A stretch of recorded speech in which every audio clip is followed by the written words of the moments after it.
When you think of your business, you think of your work. How big do you want it to be?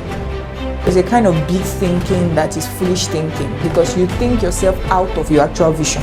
Think so big, you think foolishly. So there is no system to anchor or root your big thinking in reality. Let me ask you a question. Why do you think that this conversation of impact over income, it is tiered towards the people that are broke?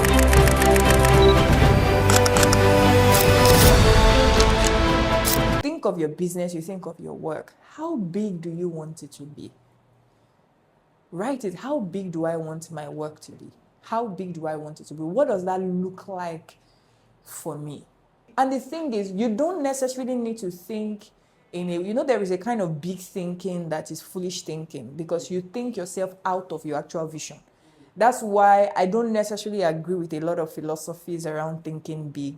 While I understand it, there are two things. One, you can think so big, you think foolishly. So there is no system to anchor or root your big thinking in reality. And by reality, I don't even mean your own objective reality. I mean something that can propel you to do. Is why a lot of people can dream, but they can't build. And then on the other hand is no matter how big you think, your thinking is going to be limited by your exposure, right? So even when you say you're thinking big, you're thinking according to how far your eyes have seen. It's why everybody is a believer here. It's why personally I believe in thinking God, not thinking big. Seeing through the eyes of God. Because one thing that God will always do is He will exceed your big thinking. So what I even do when I create maybe my goals, I don't use goals. When I do my vision and my vision board, I write it. This is the goal. The goal of that is to elevate my own perspective. But I recognize that that perspective is limited, tangent to the perspective of God. Yeah. Do you understand? So I don't do big thinking. I do God thinking.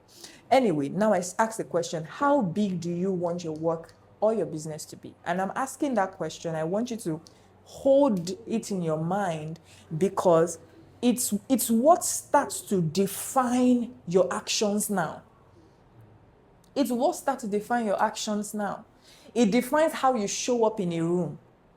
It defines how you speak. It defines what you start to do. How big do you want your work to be? A lot of us, we do things and, there's this thing, it's just for impact. I'm doing it for impact. Let me ask you a question. Why do you think that this conversation of impact over income, it is tiered towards the people that are broke? Have you noticed?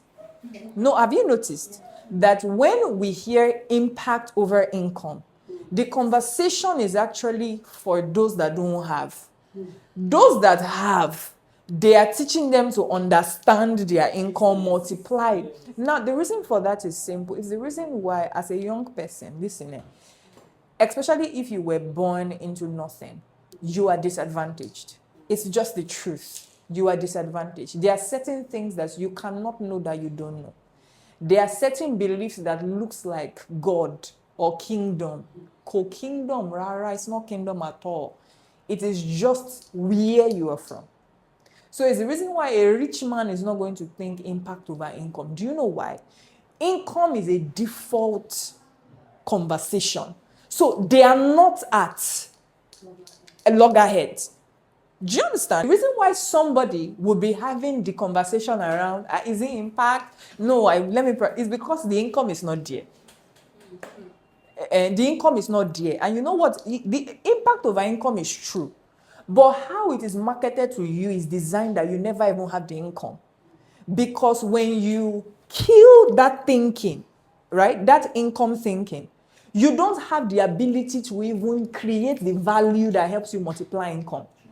So that's why we have a whole lot of people who they are creating value, but they are not really moving from where they are. See, sometimes also watch the context of people you are listening to. It's not bad, but many times the people who teach, like I've said this thing before, people who have some success, they don't really know what they did. They don't understand their own evolution design. right? The mental architecture that they have created is the reason why everybody can hear me today. But how all of you will execute this is different. You can say it after now because you know it, but you don't really know it. So somebody can come and tell you something like, just focus on impact, but you don't understand the person's actual context. Do you understand? You don't understand the person's actual context. I remember, I don't know if any of you have been seeing Oge Elumelu. There's something that she's doing. When you look at the people that are sponsoring it, when I saw it, I was like, oh, more. To be rich man became sweet, oh. Now, the truth is, now, when I thought of it, that's even an easy way out. But you first understand what is the condition that wealth creates that she can't think from. So the conversation will not be, oh, I want to make money from this. No, money is already an existing conversation. It is now, how can I serve people? Let's say, social media, write your way into wealth. You can use writing to make money. Now, the person who is teaching that is making money through your own desire. But the person is not equipping you to make money for that skill itself.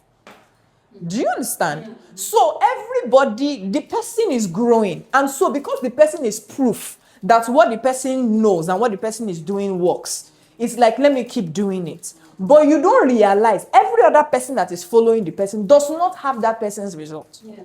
So you see people who, they are leading a people, but every other person, what you should ask yourself is, the person that is even saying the impact, the person is selling and making the income. Then you will be leading with the person's model. But in the person's model, you are the revenue. Do you understand? So except you can also reverse engineer that and find people who will also be your own revenue, you will be broke.